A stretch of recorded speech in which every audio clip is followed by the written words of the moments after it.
Hello, wonderful people. Today we are going to finish reading The Miracle Worker. And we're going to talk about some themes and we're going to do a lot of awesome stuff. So keep watching to make sure you do a great job on today's lesson. All right. As per usual, you need three things out. You need your copy of The Miracle Worker, you need a paper and pencil, and you need Microsoft Forms. We have two objectives today. Our first objective, students will be able to use text evidence to support your answers. You guys are great at that, right? You are familiar with using text evidence. And then students will be able to discuss and write about the meaning of the miracle worker. At the end of today, you will write and take a quiz after we do the read aloud and the close read. This is really just like we always do. It's not anything different. So let's talk about theme. Theme, remember, is the lesson or the message the author wants you to learn. So let me ask you this.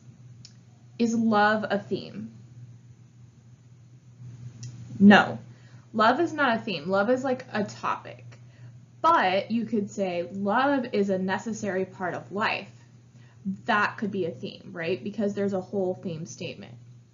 Notice, did I say it's important that Annie loves Helen? No, because that's not a theme because it has the characters' names in it, right? So a theme statement is a complete sentence and it does not have characters in it, and it's a life lesson that the author wants you to learn. So I want you to pause the video right here, and I want you to see if you can list at least 4 themes in the miracle worker. I'll give you a hint. The word love is going to be in at least one of them. Okay? So pause here and see what you can come up with. All right, so let's talk about some of the themes that we've come across in the miracle worker. One of those themes is the value of obedience. So Helen has to learn how to, just like Helen has to learn the value of obedience and how to follow directions, Blaze has not learned the value of obedience because he has not stopped jumping in front of the camera when I'm trying to record a lesson, right? I don't know that he'll ever do that. See? I don't know that he'll ever learn the value of obedience. But Helen has learned the value of obedience. Sometimes you have to follow directions, even when you don't want to, whether that be in school or in life, right? Standing up to adversity or challenges. That means when you're dealing with something really hard or difficult, not giving up. Annie in The Miracle Worker does not give up on Helen, even though almost everyone else in her world has, right? She knows Helen is smart and she knows Helen can learn, and she's not willing to give up on her, even though it's really tough. Helen hasn't given up. She's still willing to work with Annie in the part where we're at now. How to understand each other when we communicate differently, right? So this could be literally Helen and her parents can't communicate with each other, or clearly Annie and Captain Keller, they don't see eye to eye. They do not communicate with each other well. They're very different people and have very different personalities, but they are still able to communicate with each other and Annie's able to get her message across. And then we wrote about this on Monday in our lesson, the value of tough love. If Annie had not used that tough love on Helen, maybe Helen wouldn't be where she is today. She wouldn't be as well behaved.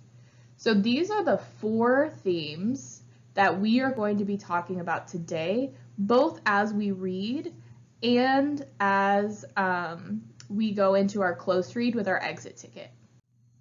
All right, so let's go over some vocabulary words. I really love this first one. The word is trepidation. Trepidation. It is a nervous or fearful feeling. So I had a feeling of trepidation before I got on the roller coaster, right? you're going up and up and up and up on that ramp, and like that feeling of nervousness right when you're at the top, right before you dive in and have a lot of fun. So trepidation. Deprivation. It rhymes with trepidation, but it's very different. So deprivation is not getting something that is considered necessary. For example, sleep, food, or water. You need all of those things to live. So the example sentence says, the new mom was experiencing sleep deprivation from having to stay up with her baby, right? This is a really common thing when you have a new baby in the house. Oblige. To oblige means to do as someone asks in order to make them happy. So I don't know if you can see at the bottom, it says, I'm happy to oblige. That means I'm happy to do what you want. I was happy to oblige my friend's request to chat with her on FaceTime. That means my friend asked me, hey, do you want to FaceTime? And I said, sure, let's do that, right? That's what oblige means. And imperious, assuming power or authority without justification. So let's look at our example sentence, because this is a tricky one. One of my group members was acting so imperiously during our last project. They took control of everything, even though we were each supposed to do our part. So if someone is being imperious, they're taking control of a situation, even though they don't have the right to do that. So it would be like, let's say that Ms. Gustin came in and was like, Ms. Tolson, get out of this classroom. I am teaching now. Like Ms. Gustin doesn't have the authority to come in and do that, right? It's my classroom. She wouldn't do that, right? But if she did, she would be being imperious. And deliberately. This is a word you might have heard before. If you're doing something deliberately, you're doing it on purpose. So my example sentence says, my sister was deliberately trying to annoy me by singing at the top of her lungs while I was trying to do my homework, right? That would be really annoying. So the word is deliberately. She was trying to annoy me on purpose. All right, so open your books to page 100. This is where we're going to start, and we're going to start with Viennese Line. Oh, we have you back too. We glad to have you back too, probably. Remember, Viney is one of the servants, and they've just moved all of the stuff out of the garden house. All the way to page 100. Oh, we glad to have you back too, probably. Helen hurries, groping to the front door, opens and closes it, removes its key, opens and closes it again to be sure it is unlocked. Gropes back to the rear door and repeats the procedure, removing its key and hugging herself gleefully. So if Helen is hugging herself gleefully means she's really happy, right? So she is so happy to be home. Aunt Ev is next. Aunt Ev is next in by the rear door. So Aunt Ev came in the door with a relish tray. She bends to kiss Helen's cheek. Helen finds Kate behind her and thrusts the keys at her. What? Oh, to Ev. Keys. She pockets them and lets Helen feel them. Yes, I'll keep the keys. I think we've had enough of locked doors too. James, having earlier put Annie's suitcase inside her door upstairs and taken him out of view around the corner, now reappears and comes down the stairs as Annie and Keller mount the porch steps. Following them into the family room, he pats Annie's hair in passing, rather to her surprise. Evening, General. He takes his own chair opposite. Viney bears the empty water pitcher out to the porch. The remaining suggestion of the garden house is now gone, and the water pump is unobstructed. Viney pumps water into the pitcher. All right, so what that means, you know how Monday when we were reading, we had the two different scenes going on at once, the one scene in the garden house and the other scene in the main house. We don't have that anymore. What we have is two scenes where we see the garden pump. The pump is like the water where you You literally like have to push the lever up and down to get the water to come out. And then, so that's one of the things. And we see Vianney there trying to refill the water. And then the other scene is the main house. Will you say grace, Jimmy? They bow their heads, except for Helen, who palms her empty plate and then reaches to be sure her mother is there. James considers a moment, glances across at Annie, lowers his head again, and obliges.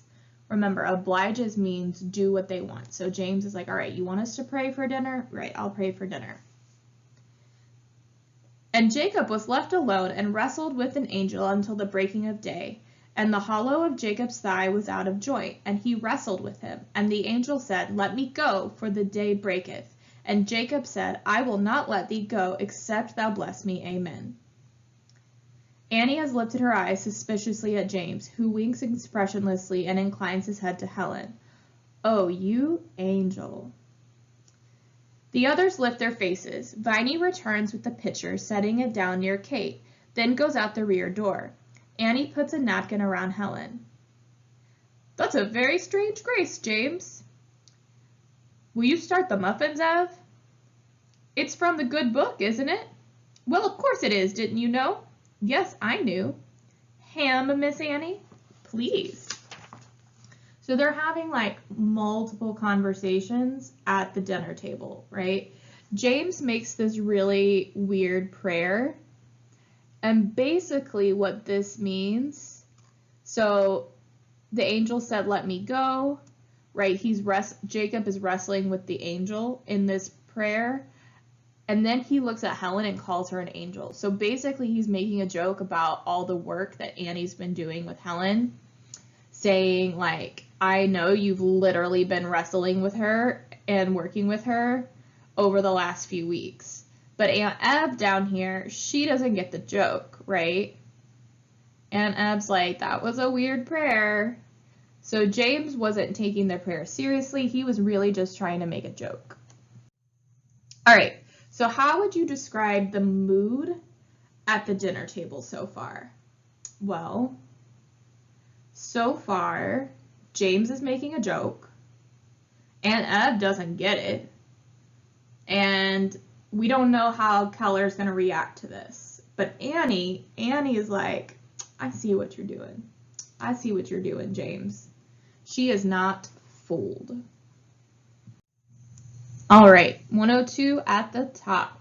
Aunt Eb is going to start speaking. So we're going to start with Aunt Eb's line, then ask why. Then ask why. I mean, it is from the good book and therefore a fitting grace. Well, I don't know about that. Miss Annie, thank you. There's an awful lot of things in the good book that I wouldn't care to hear just before eating. So Aunt Eb here is literally still complaining about James's prayer.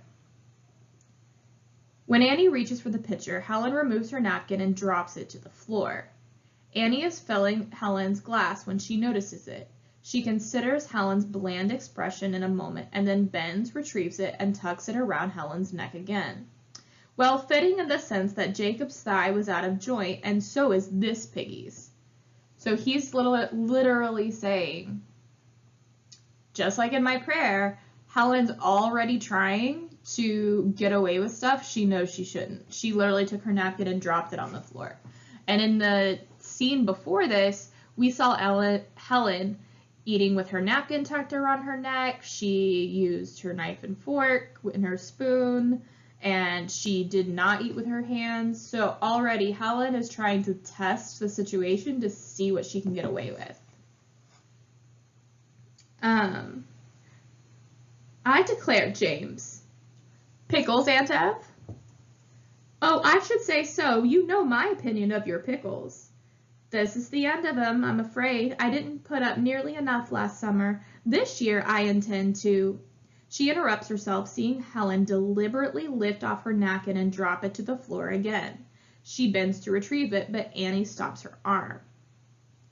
So again, Helen is being like, have you ever seen like a 2-year-old in a high chair who like throws their cup on the floor and then you give it back once and they throw it to the floor again and you're like, all right, you don't want your cup? That's fine. And then they throw a tantrum. So Helen is literally trying to see what she can get away with, throwing her napkin on the floor. And her mom's just picking it up for her, picking it up for her. Do you think that's what Annie meant when she said, keep your promises? Make sure you hold her to a high standard? Let's find out. Keller, not noticing. Reverend looked in at the office today to complain about his hens having stopped laying. Poor fellow, he was all out of joint, all he could. He stops too and frowns at the table, at Kate and Helen and Annie in turn, all suspended in mid-motion. I've always suspected those hens. Of what? I think they're papists. Has he tried? He stops too, following Keller's eyes, and Annie now stops to pick the napkin up. James, now you're pulling my lower extremity. The first thing you know will be... She stops too, hearing herself in the silence. Annie, with everyone now watching, for the third time puts the napkin on Helen. Helen yanks it off and throws it down. Annie rises, lifts Helen's plate, and bears it away. Helen, feeling it gone, slides down and commences to kick up under the table. The dishes jump. Annie contemplates this for a moment and then coming back to Helen's wrist firmly and swings her off the chair. Helen struggles, gets one hand free, catches at her mother's skirt when Kate takes her by the shoulders. Helen hangs quiet. Miss Annie, no! It's a very special day. It will be when I give in to that. She tries to disengage Helen's hand. Kate lays hers on top of Annie's. Please, I've hardly had the chance to welcome her home. Captain Keller. Oh, Katie, we had a little talk. Miss Annie feels that if we indulge Helen in these... But what's the child done? She's learned not to throw things on the floor and kick. It took us the best part of 2 weeks and... But it's only a napkin. It's not as if it were breakable. And everything she's learned is... Mrs. Keller, I don't think we should play tug-of-war for her. Either give her to me or you keep her from kicking. What do you wish to do?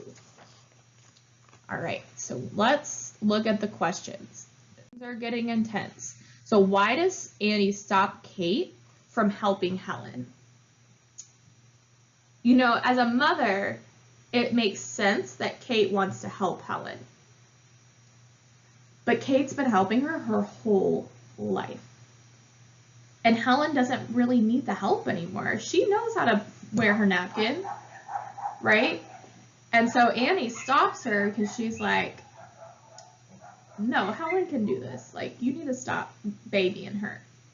And then how does Annie's line, it will be when I give in to that, relate to the themes that we discussed earlier?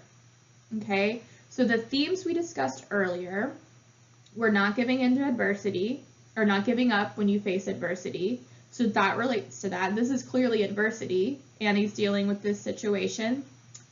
And tough love, right? So those are the two themes that it relates to. Let's keep. So we're going to start with Annie's line at the top of 104. Let me take her from the table. Let me take her from the table. Oh, let her stay. My goodness, she's only a child. She doesn't have to wear a napkin if she doesn't want to her first evening. And ask outside not to interfere. Outside, I'm the child's aunt. Will once hurt her so much, Miss Annie. I've made Helen's favorite foods tonight. A pause. It's a homecoming party, Miss Annie. Annie, after a moment, releases Helen, but she cannot accept it. At her own chair, she shakes her head and turns back, intent on Kate. She's testing you. Do you realize? She's testing you. Jimmy, be quiet. James sits, tense. Now she's home. Naturally, and wants to see what will happen at your hands. I said it was my main worry. Is this what you promised me not half an hour ago? But she's not kicking now.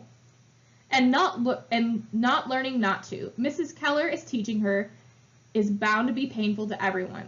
I know it hurts to watch, but she'll live up to just what you demand of her and no more. She's testing you.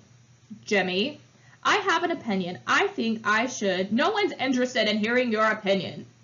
I'm interested. Of course she's testing me. Let me keep her to what she's learned, and she'll go on learning from me. Take her out of my hands, and it all comes apart. Kate closes her eyes, digesting it. Annie sits again with brief comment for her. Be bountiful. It's at her expense. She turns to James flatly. Please pass me more of her favorite foods. Then Kate lifts Helen's hand, turning her towards Annie, surrenders her. Helen makes for her own chair. Take her, Miss Annie. Thank you. But the moment Annie, rising, reaches for her hand, Helen begins to fight and kick, clutching to the tablecloth and uttering laments. That means she's like screaming and crying. Annie again tries to loosen her hand, and Keller rises. I'm afraid you're the difficulty, Miss Annie. Now I'll keep her to what she's learned. You're quite right there. He takes Helen's hand from Annie, pats them. Helen quiets down. But I don't see that we need to send her from the table. After all, she's the guest of honor. Bring her plate back. If she was a seeing child, none of you would tolerate one. Well, she's not, and I think some compromise is called for. Bring her plate, please. All right. How would you describe James's opinion of Annie at the dinner table? So this is actually really interesting. James is saying, like, you're not listening to me, and Keller yells at him, no one wants your opinion. And Annie looks at me, he's like, I want your opinion. And then Annie agrees with James. So it's almost like Annie and James are on the same team now. So both Annie and Keller feel that they're handling the situation correctly. Explain both of their points of view. So Annie knows if I let her have this tantrum, she's going to unlearn everything, right? If we let her throw her napkin on the floor, if we let her kick and scream at the table and don't give her a consequence, she's going to unlearn everything we just did over the last 2 weeks, right?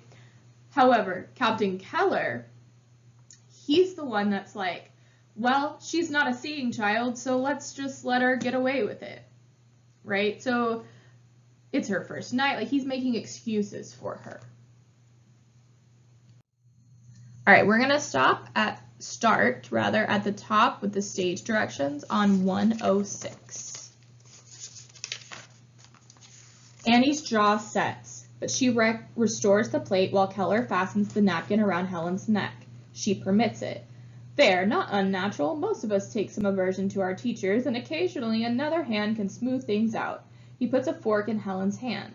Helen takes it, genially. Now, shall we start all over? He goes back around the table and sits.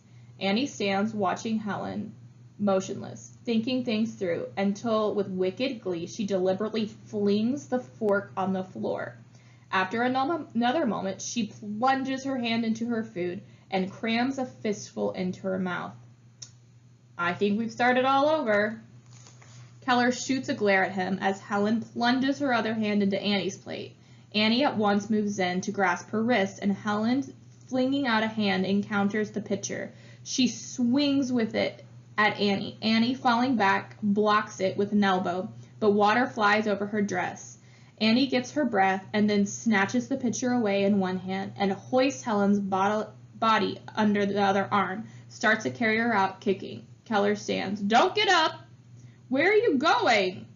Don't smooth anything else out for me. Don't interfere in any way. I treat her like a seeing child because I ask her to see. I expect her to see. Don't undo what I do. Where are you taking her? To make her fill this pitcher again. She thrusts out with Helen under her arm, but Helen escapes up the stairs and Annie runs after her. Keller stands rigid. Aunt Eb is astounded. You let her speak to you like that, Arthur? A creature who works for you? No, I don't. He is staring after Annie when James, on his feet with shaky resolve, interposes his chair between them in Keller's path. Let her go. What? I said, let her go. She's right. Keller glares at the chair and at him. James takes a deep breath and then headlong. She's right. Kate's right. I'm right. And you're wrong. If you drive her away from here, it will be over my dead chair. Has it never occurred to you that on one occasion you might be consummately wrong? Keller stares unbelieving, even a little fascinated. Kate rises in trepidation to mediate. Captain. Keller stops her with his raised hand. His eyes stay on James's pale face for a long hold. When he finally finds his voice, it is gruff. Sit down, everyone. He sits. Kate sits. James holds onto his chair. Keller speaks mildly. Please sit down, Jimmy. James sits, and a moveless silence prevails. Keller's eyes do not leave him. This is getting interesting. So what has gone wrong with Keller's approach? So Keller's like, we'll just let her do this once. It'll be fine. He puts the fork in her hand. And at first, Helen's like, okay, a fork. And then she gets this evil grin on her face and throws her fork to the ground and puts her hands in her food and starts shoveling food in her face, right? And we've seen Helen do better. She's literally like going back to where we saw her at the beginning of the book because of Captain Keller and Kate's reluctance to let Annie deal with the situation. Now, I want you to think about how James's opinion about Annie has changed. Think about the beginning of the book.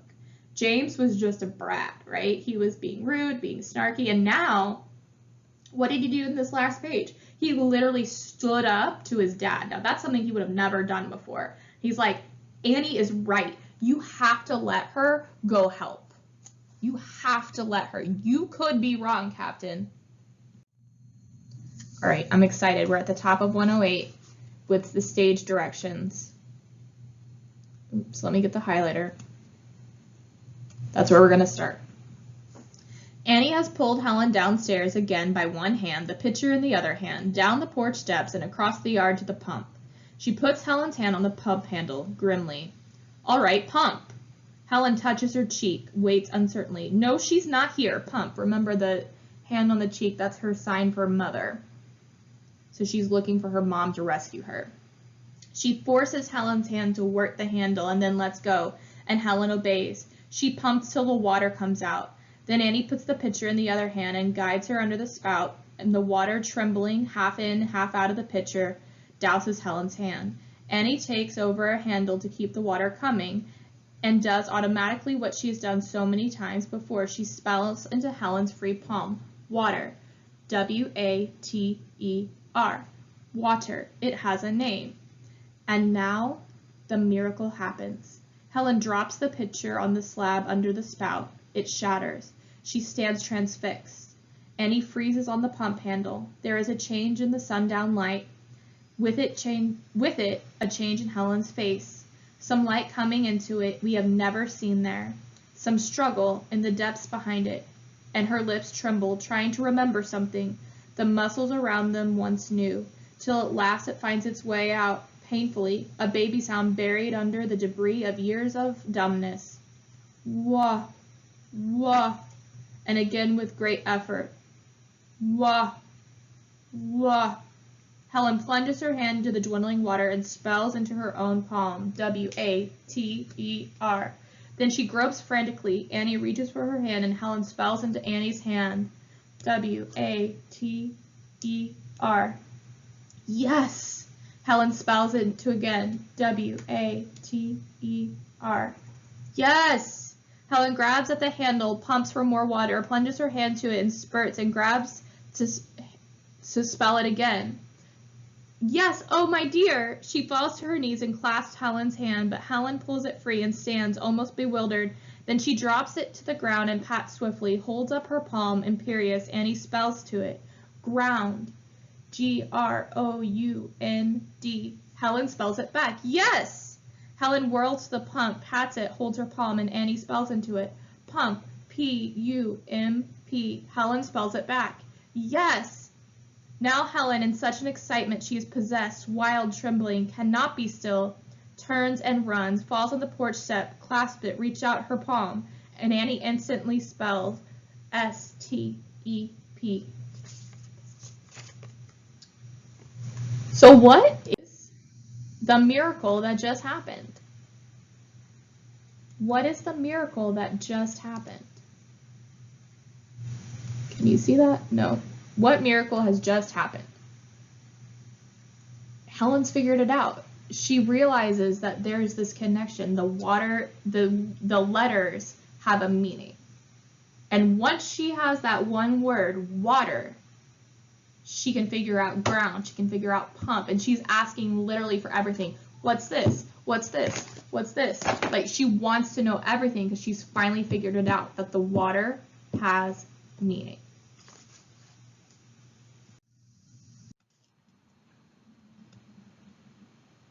All right, we are going to start at the top with the stage directions on 110.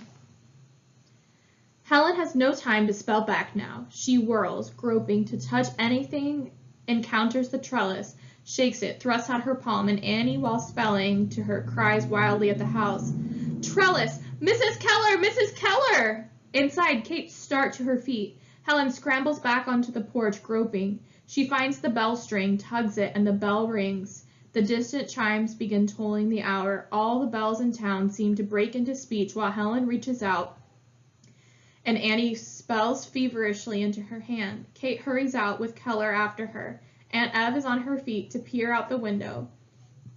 Only James remains at the table. With a napkin, he wipes his damp brow. From up right and left, the servants, Viney, the 2 Negro children, the other servant, run in and stand watching from a distance as Helen is ringing the bell. With her other hand encounters her mother's skirt, and when she throws a hand out, Annie spells into it, "Mother." M-O-T-H-E-R.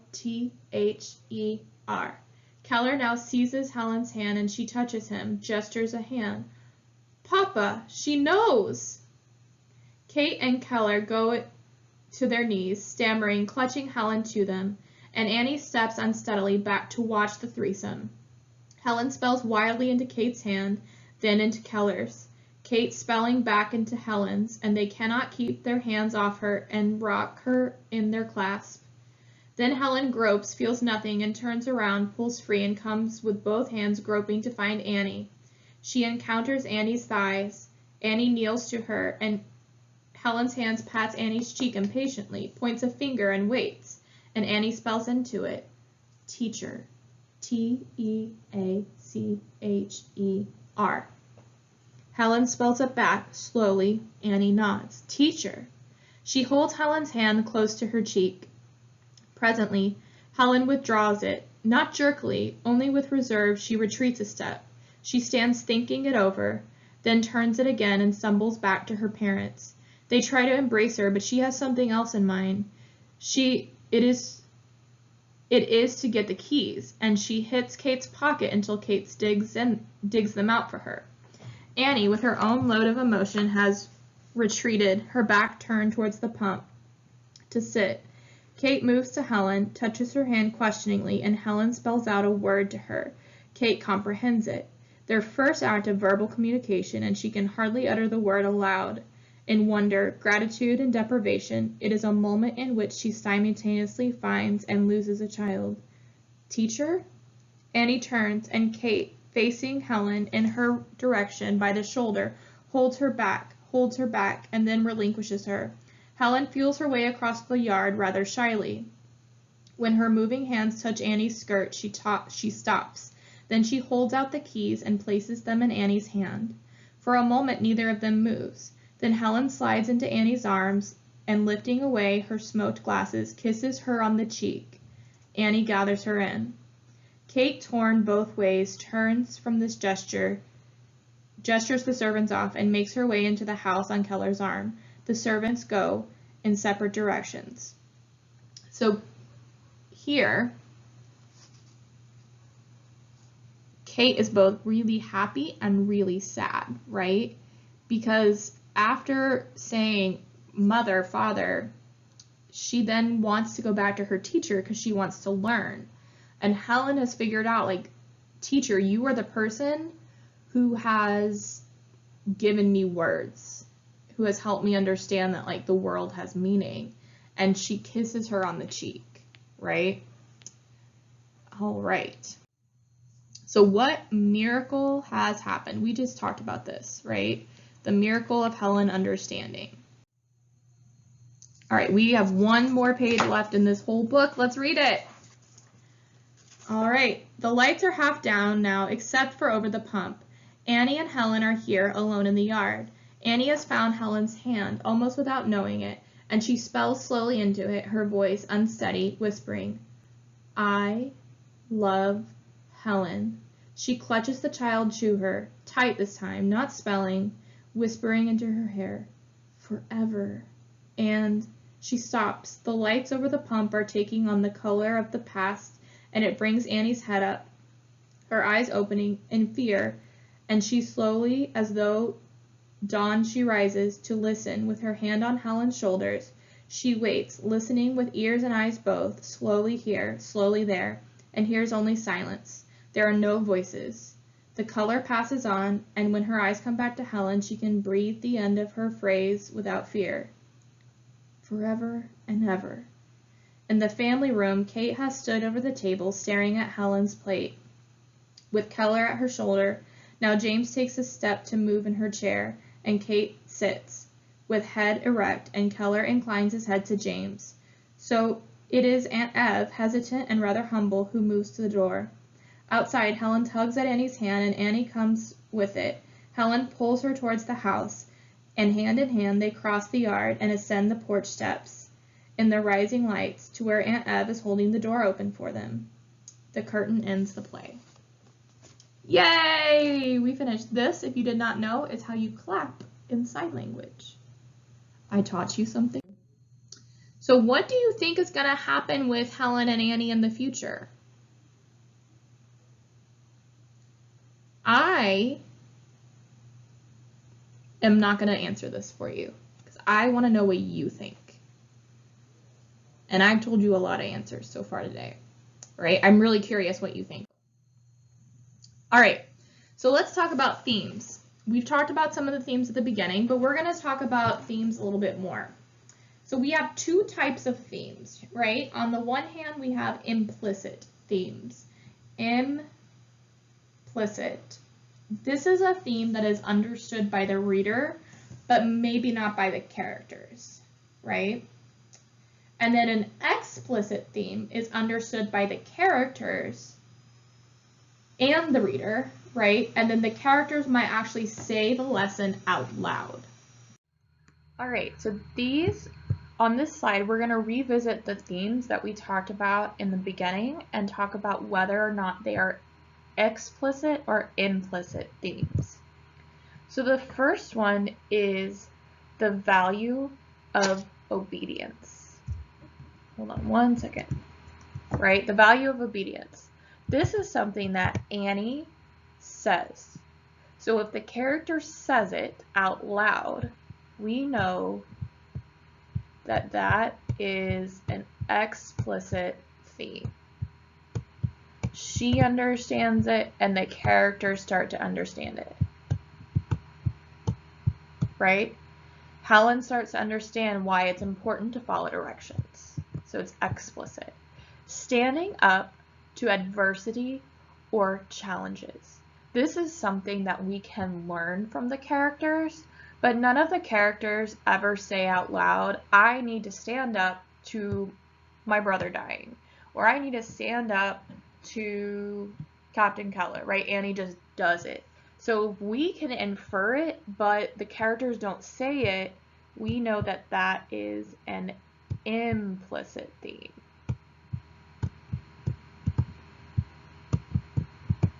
Implicit. All right.